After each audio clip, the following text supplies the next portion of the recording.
पाट्रियटिज्म Hindi channel दर्शकों को स्वागत। हम इस चैनल में गौरा जी की आत्मकथा के बारे में जानते हैं। आज मैं गौरा जी की दूसरी बर्खास्तगी के बारे में सुनाना चाहता हूँ। गौरा जी नास्तिक बनने की वजह से, नास्तिक काटने से उनको पीआर कॉलेज से बॉटनी प्रोफेसरशिप से उनको बर्खास्तगी हो गई, उनकी बर्खास्तगी हो गई क्योंकि गौरा जी मशहूर नास्तिक हैं। ये जब एक समाचार पत्रिका में उन्होंने गॉड के बारे में कुछ लिखे, गॉड का जो विश्वास है केवल वो कल्पना ही है, ईश्वर तो नहीं है, केवल ईश्वर केवल इमेजिनेशन, कल्पना होनी है, वो झूठ है। गॉड दे ईश्वर केवल झूठ है, वो सच नहीं है। वैसे ही आत्मा परमात्मा सब कुछ झूठ है, ये तो सच नहीं है, ऐसा लिखे। उसकी वजह से कॉलेजी जो एडमिनिस्ट्रेशन होते हैं वे उनको अपने जॉब से डिसमिस कर दिए। उसके बाद गौरा जी काकीनाडा में एक ट्यूटोरियल शुरू किए, उससे उनके जीवन में जीवनगिरी होता है, जीवन यापन होता है। लेकिन कुछ सालों के बाद गौरा जी को फिर मछलीपट्टनम में एक कॉलेज में उनको बॉटनी का प्रोफेसर का पोस्ट मिल गया। उनको उधर नया डिपार्टमेंट खोल दिए गौरा जी के लिए। मछलीपट्टनम में बॉटनी का एक न्यू डिपार्टमेंट स्टार्ट हुआ। उधर उसके बारे में गौरा जी अब क्या बोलते हैं, क्या वे हमको सुनाते हैं, मैं आपको आपके सामने प्रस्तुत करता हूँ। गौरा जी लिखते हैं अपना आत्मकथा में, मछलीपट्टनम में हिंदू कॉलेज में प्रवक्ता पद पाने पर मुझे बधाई देने वालों के पत्रों की बाढ़ सी आ गई। उनकी समझ थी कि अनिश्चितवाद के मुद्दे पर मेरी बर्खास्तगी के बाद की मेरी ये दूसरी नियुक्ति मेरे आदर्शों के लिए एक नैतिक विजय थी। काकीनाडा के ट्यूटोरियल कॉलेज के मेरे सहयोगियों ने मुझे आदर और स्नेह भरी विदाई थी। यह कॉलेज मेरे बाद भी करीब 1 वर्ष तक चलता रहा। मछलीपट्टनम में हिंदू कॉलेज के प्राचार्य के शिवराम कृष्णा राव मेरे प्रति दयालु थे। नियुक्ति के समय ही मैं एक ज्ञात नास्तिक था, अतः गलत फहमियों की कोई गुंजाइश भी नहीं थी। वे शिवराम स्वयं भी एक उदारमान व्यक्ति थे, ऐसे में उनमें और मुझमें एक समानता भी थी। गौरा जी और भी लिखते हैं, हिंदू कॉलेज में काम काफ़ी हल्का था। मैं 9 वर्षों तक पहले भी अध्यापक रह चुका। यहाँ वनस्पति विज्ञान का शिक्षण नया प्रारंभ किया गया, अतः मुझे केवल इंटरमीडिएट में वनस्पति विज्ञान पढ़ाना होता था, जबकि पीआर कॉलेज में मैं बीएससी को पढ़ाई करता था। मैं अपनी बाकी समय नास्तिकता के प्रचार प्रसार में लगाता था। गौरा जी और भी लिखते हैं, व्यावहारिक तौर पर मैं हर सप्ताहांत में सार्वजनिक सभाएं आयोजित करता और वहां नास्तिकता पर भाषण देता। 2 वर्षों में मैंने मछलीपट्टनम कस्बे के चारों ओर के सभी गांवों में और अगल बगल के सभी जिलों में खूब मीटिंग की। सामान्यतः मैं 2 घंटे स्वयं बोलता था और फिर श्रोताओं के शंकाएं और प्रश्न आमंत्रित करता था। इस काम में भी 2 घंटे अतिरिक्त लग जाते। नास्तिकता के उत्साह के कारण मैं 4 घंटे का यह तनाव आसानी से बर्दाश्त कर देता। इससे बड़ी बात है होती कि श्रोताओं के प्रश्न और पूरी अभिरुचि मुझे निरंतर ऊर्जा देती रहती, क्योंकि गौरा जी तो 2 घंटे नास्तिकता के बारे में उन सभाओं में बोलते थे और ये श्रोताओं से प्रश्न को इन्वाइट करते थे, आमंत्रित करते, पूछो आपके क्या संदेह हैं, मैं आपका सुख संदेह को दे सभी प्रश्नों को गौरा जी ने। और गौरा जी बोलते हैं विनयी से, मैं उन जो सभा में श्रोता हैं, श्रोताओं के प्रश्नों से मैं भी कुछ ज्ञान पाया, क्योंकि कई प्रकार के प्रश्न आते हैं। उन प्रश्नों से मेरे जो नॉलेज है उसको बढ़ाया, ऐसा बोलते हैं, विनय से बोलते हैं ऐसा। और वे कहते हैं सन 1937 की बात है कि गुंटूर जिले में दुग्गरालय की एक सभा दोपहर 1 बजे से रात के 8 बजे चलती रही। दोपहर 1 घंटे से रात को 8 बजे तक। कितने लोग ऐसे 1 घंटे से रात, कितने के श्रोताएं कितना उत्सुकता दिखाए उसमें बारे में। मैं लोगों को बताता कि ईश्वर, आत्मा और परलोक जिनमें वे विश्वास करते हैं सब मिथ्या है। वे से सच बात बोलते हैं। ईश्वर, आत्मा, परलोक ये सब मिथ्या की बात है। मैं ईश्वर, आत्मा और परलोक पर समस्त बातें ही करता। मैं हिंदू, इस्लाम या ईसाई धर्मों के अलग अलग विचारों पर नहीं जाता, चूँकि श्रोता प्राय सभी धर्मों के होते थे। उनके प्राय प्रश्न उनके अपने धर्म के संदर्भ में संबंधित होते थे। प्रश्न और प्रतिप्रश्न स्वयं ये स्पष्ट कर देते थे कि किसी भी धर्म के तत्संबंधी विचारपूर्ण नहीं है। धर्मों का मेरा सामान्य अध्ययन मुझे पूरी दृढ़तापूर्वक उत्तर देने में मदद करता था। सामान्यतः कुल 40-50 प्रश्न आते थे। मुझे याद है कि अनंतपुर में 136 प्रश्न पूछे गए थे। उत्तर देने में मेरे अपने नास्तिक विचारों को स्पष्टता चलती थी तथा आम आदमियों की समझ में ईश्वर और धर्म आदि का निहित स्वरूप भी मेरे समझ में आता जाता था। और भी ग्वारा जी कहते हैं कि मेरी मीटिंगों में सैकड़ों लोग आते थे। यहाँ कभी कोई गड़बड़ी नहीं करती थी। कैथलिक बहुल फिरंगीपुरम गुंटूर जिला की सभा में एक बार कुछ गड़बड़ी हुई थी। साधारण तौर पर किसी प्रकार गड़बड़ी नहीं होती थी, लेकिन ये फिरंगीपुरम उधर बहुत ही क्रिश्चियन पीपल रहते हैं, इसलिए कैथलिक पीपल रहते हैं। उधर फिरंगीपुरम में गुंटूर जिला में और सभा में कुछ गड़बड़ी हुई। समाज के वयोवृद्धों ने, विलेज के वयोवृद्धों ने गड़बड़ी की निंदा की और स्वयं ही सभा को पुनर्योजित कराया। दूसरे दिन की इसी सभा में ज़्यादा लोग आए और सभा शांत बनी रही। मेरी बैठकों की एक विशेषता उनकी समय पर शुरुआत भी होती थी। 1 बजे बोलते 1 बजे होता था, 8 बजे बोलते 8 बजे से सभा शुरू होता है। डिले ने कभी नहीं होता। इसलिए ग्वारा जी के लिखते हैं, मेरे बैठकों की एक विशेषता उनकी समय पर शुरुआत भी होती थी। भारतीय ग्रामीण जो मशीनों के अभ्यस्त नहीं है, समय को सहजता से लेते हैं। सभाएं तो घंटों लेट प्रारंभ होती हैं। एक प्रारंभिक मीटिंग चल्लापल्ली में आयोजित थी। एक मीटिंग चल्लापल्ली में और एक विलेज में प्रारंभ हुआ। मीटिंग का समय दोपहर बाद 1 बजे प्रचारित किया गया था। वहाँ गौरा जी का सभा के बारे में दोपहर 1 घंटे पर प्रारंभ हुआ। स्थान एक सिनेमा हॉल में था। मैं समय से 5 मिनट पहले पहुंचा। सभा आयोजक भी वहाँ नहीं है था। जो सभा आयोजक हैं वे भी वहाँ नहीं है।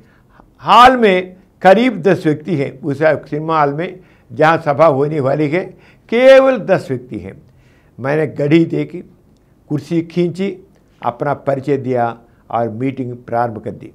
हाल में 5 व्यक्ति दौड़े और काफ़ी हाउस या अन्य दुकानों पर खड़े उन व्यक्तियों को पुकारने लगे जो आए तो थे।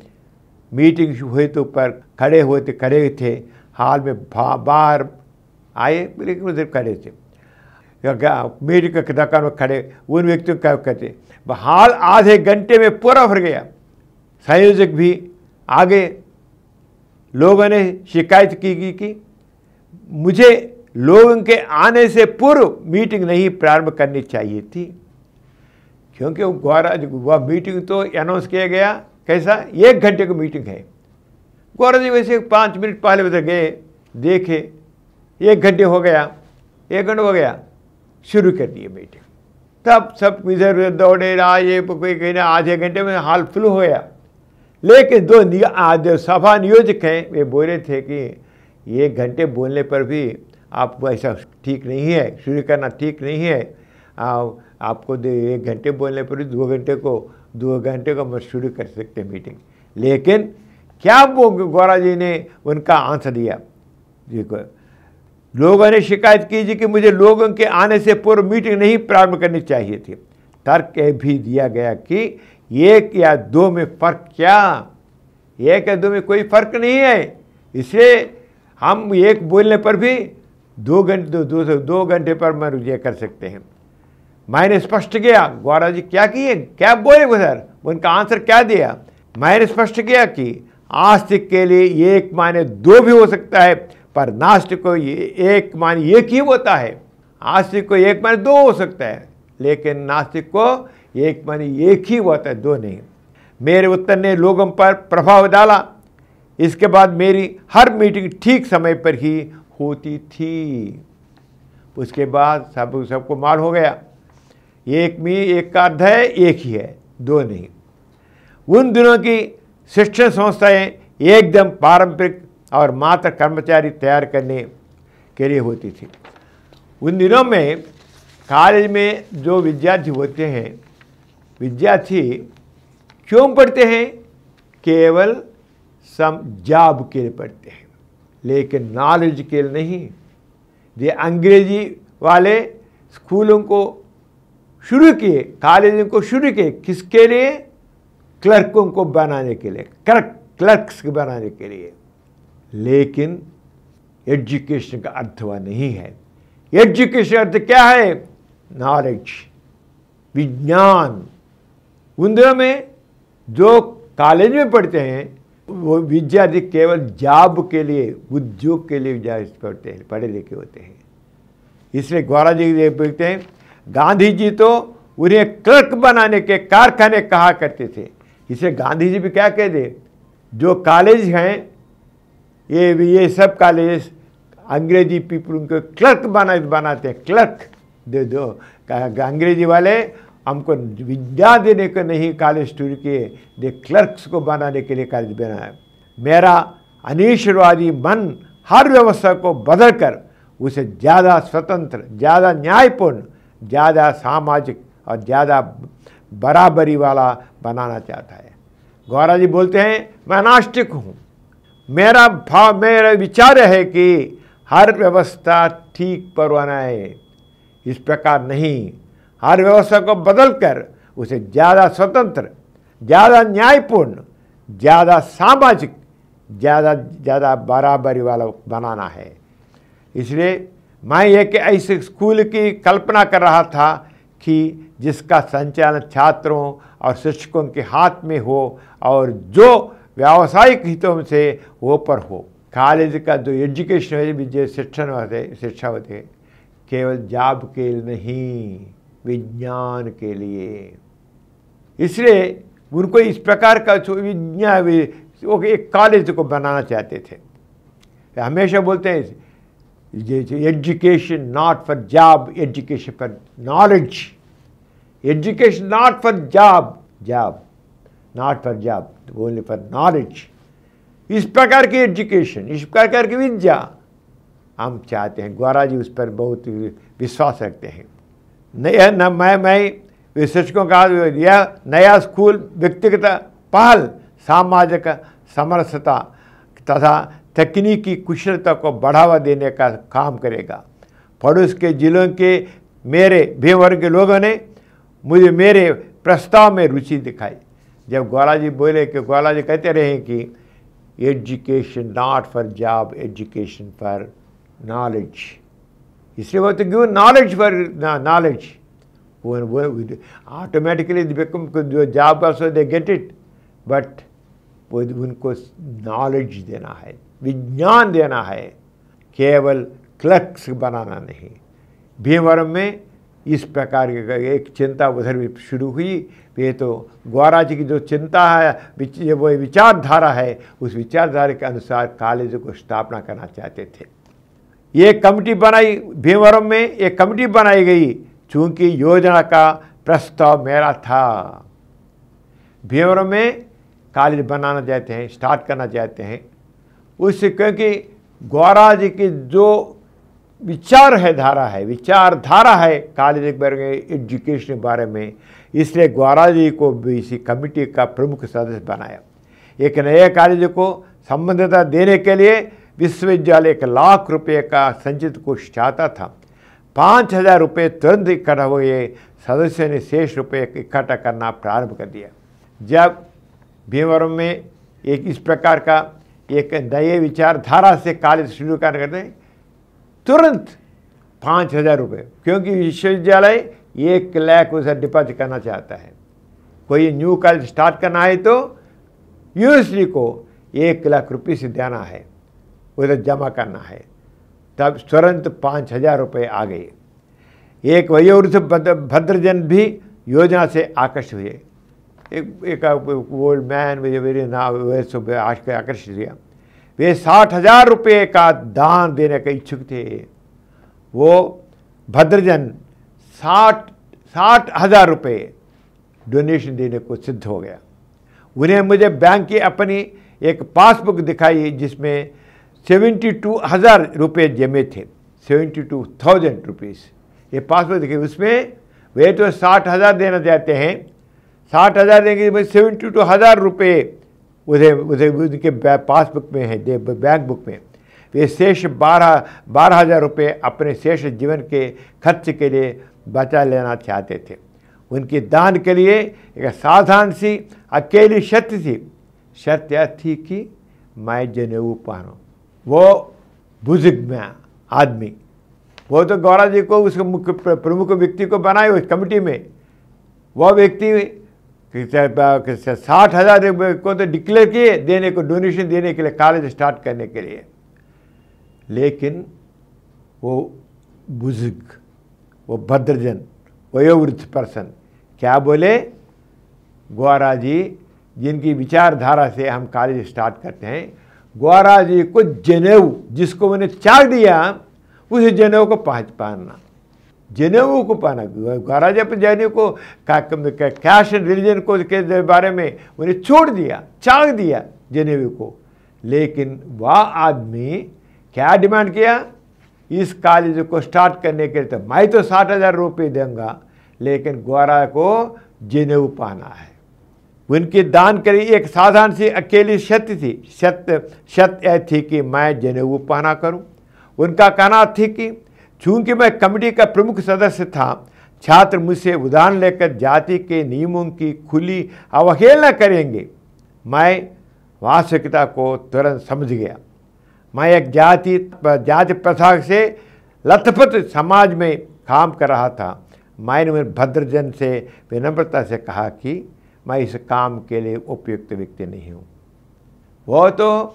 वो भद्रजन वह क्या बोला, उसका क्या आदत है, मैं तो फिर आस्तिक बन जाऊँ। नास्तिकता को छोड़कर आस्तिकता को लेना, उसका उनको मालूम हो गया। गौरा जी को बोलिया मैं इसके लिए उपयुक्त व्यक्ति नहीं हूँ, मैं उपयुक्त नहीं हूँ। मैं कमेटी से चाक पत्र देता हूँ, कृपया अपना दान अध्यक्ष महोदय को दे दें। भद्रजन ने मुझसे पुनर्विचार करने का कहा। जब गौरा जी ने इनकार कर दिया कमेटी में रहने के लिए, क्योंकि मैं नास्तिकता को तोड़ूंगा नहीं, जनेऊ को छोड़ दिया, फिर कैसे जनेऊ को चाक कर दिया, जनेऊ को मैं ही पहनूंगा नहीं। इसलिए 60,000 रुपये की रकम छोटी रकम नहीं थी, पर इकट्ठा की जाने वाली कुल रकम से आधे से ज़्यादा भी थी। मेरे लिए मेरी नास्तिकता मेरे सपनों का कॉलेज की स्थापना से कहीं ज़्यादा पड़ी थी। वो कॉलेज तो गौरा जी के सपनों का कॉलेज है, उनके ड्रीम, इस प्रकार का कॉलेज ड्रीम, गौरा जी का ड्रीम है, सपना है। लेकिन सपनों का जो कॉलेज है नास्तिकता से बढ़कर नहीं, इसलिए नास्तिकता को चाक नहीं करता। जब गौरा जी उस कॉलेज को चाक करना चाहिए। मेरे लिए मेरी नास्तिकता मेरे सपनों के कॉलेज की स्थापना से कहीं ज़्यादा बड़ी थी। वह दान तभी देने को तैयार था जब मैं कमेटी में बना रहा हूँ। यह एक असंभव सत्य थी। मैंने कमेटी से त्यागपत्र दे दिया। देश में राजनीतिक आंदोलन तेजी पकड़ रहा था। कमेटी के कुछ सदस्य उसमें हिस्सा ले रहे थे। कॉलेज स्थापना का कार्य नेपथ्य में चला गया। बाद में भीमवरम में एक पारंपरिक किस्म के विद्यालय की स्थापना की गई। एक मामूली तौर पर विद्यालय स्थापित किया। नौजवानों का एक बड़ा हिस्सा मार्क्सवाद की तरफ आकर्षित था। उन दिनों में नौजवान, उनका बड़ा हिस्सा क्या है? मार्क्सवाद। वे प्राय हड़तालों का सहारा लेते थे। हिंदू कॉलेज में भी प्राय हड़तालें होती रहती थी। कॉलेज प्रबंध तंत्र सोचता था कि मेरे नास्तिक विचारों का प्रचार भी अप्रत्यक्ष रूप से इन हड़तालों के लिए जिम्मेदार था। गौरा जी मछलीपट्टनम में काम करते हैं, उधर तो स्टूडेंट स्ट्राइक्स करते हैं। वही वे स्ट्राइक्स करने का कारण क्या है? वे उनको मार्क्सिज्म की इच्छा बढ़ती थी। लेकिन कॉलेज जो एडमिनिस्ट्रेटर्स हैं वे समझे कि गौरा जी के जो असर है, जो प्रभाव है, वह भी इन हड़तालों का कारण है। केवल मार्क्सिज्म नहीं, केवल कम्युनिज्म नहीं, गौरा जी के नास्तिकता भी इन हड़तालों का कारण है, ऐसे समझे। उसने मेरी सेवाएं समाप्त करने का निश्चय कर लिया। तब कॉलेज के जो एडमिनिस्ट्रेटर वाले हैं वे गौरा जी को उधर से बर्दाश्त करने को रेडी हो गए, डिसमिस करने को रेडी हो गए, क्योंकि गौरा जी की वजह से ही ये स्टूडेंट्स बहुत एक्टिव बनते हैं। इसलिए बर्खास्तगी करने के वो रेडी हो गए। हिंदू कॉलेज में 5 वर्षों तक रहने के बाद सन 1939 में 1939 में मेरी दूसरी बर्खास्तगी का खतरा मेरे सामने था। 1939 छात्रों ने मेरा पक्ष लिया। वे कॉलेज प्रबंध के हर सदस्य के पास गए और मेरी बर्खास्तगी की वापस करा ली। लेकिन प्रबंधन के इस निर्णय से प्राचार्य जी प्रसन्न नहीं थे। उन्होंने मेरे ऊपर अनुशासनात्मक प्रतिबंध लगा दिए कि मैं अपने नास्तिक विचार मुंह से ले या लेखनी से प्रकट नहीं करूंगा तथा कॉलेज के बाहर छात्रों के कदापि नहीं मिलूंगा। मैंने कैसा वो प्रिंसिपल किस प्रकार का कंडीशन किया? तुमको नास्तिकता के बारे में कॉलेज में मत सीखना, बाहर भी मत सीखना, मत बोलना। Don't speak about atheism inside college, outside college. नास्तिकता के बारे में बोलना मत, मुंह बंद करो, तभी उस कॉलेज में रह सकते हो, ऐसा कंडीशन रख दिया। मैं 1940 में इस्तीफा दे दिया। ये एक के बाद एक बर्खास्तगियाँ स्पष्ट संकेत दे रही थी कि मुझे नौकरी और नास्तिकता में से किसी एक को चुनना ही होगा। गौरा जी नाउ स्टार्टेड थिंकिंग, मुझे जॉब में रहना है तो नास्तिकता को छोड़ना है, नास्तिकता के बारे में सोचना है तो जॉब को छोड़ देना है। जॉब में रहना है तो नास्तिकता छोड़ना है, नास्तिकता जाने तो जॉब को छोड़ना है। इन दोनों में किसको गौरा जी प्रेफर करेंगे? किसी भी एक को चुनना ही होगा। सरस्वती, गौरा जी के जो सतीमणि होती है वह सरस्वती, और मैंने नास्तिकता को चुना। जब जॉब या एथिज्म, उन दोनों में एथिज्म को प्रेफरेंस दिया। वास्तव में प्राचार्य जी ने मेरा त्यागपत्र तत्काल स्वीकार नहीं किया। वे जानते थे कि अब तक मैं 6 बच्चों का पिता बन चुका था। उन्होंने जब वनस्पति विज्ञान की कक्षाएं खोली थीं और मुझे नौकरी दी थी तो स्पष्टता मेरे ऊपर अनुग्रह किया था। उन्होंने परिवार के प्रति मेरी जिम्मेदारियों को आगे बढ़कर मुझे ध्यान दिलाया और त्यागपत्र वापस लेने की सलाह दी। मैंने उन्हें जब प्रतिबंध हटाने का सुझाव दिया तो यह उनके लिए प्रतिष्ठा का प्रश्न बन गया था। मैंने उनके मध्य मिलन बिंदु समाप्त हो चुका था। मैं नौकरी से कहीं ज़्यादा अपनी नास्तिकता को महत्व देता था। मेरा त्यागपत्र स्वीकार कर लिया था। गौरा जी ने नौकरी से कहीं ज़्यादा अपनी नास्तिकता को महत्व दिया। तब इसलिए कॉलेज एडमिनिस्ट्रेटर्स उनके रिजिग्नेशन लेटर को स्वीकार किया। इससे कहिए उसके बाद क्या हुआ, गौरा जी जॉब को रिजाइन कर दिए, प्रोफेसरशिप को रिजाइन कर दिए। अब क्या हो, उनके बाद क्या है उनका निर्णय, क्या किए, अगले एपिसोड में हम जानेंगे। तब तक विदा लेता हूँ, नमस्कार।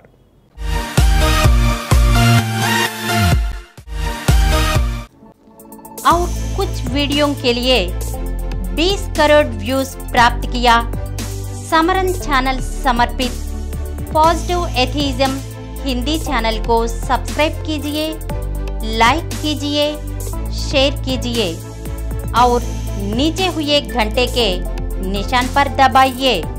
Please download Samaram Channels app from Google Play Store and watch your favorite channels. Click the bell icon and subscribe to the channels.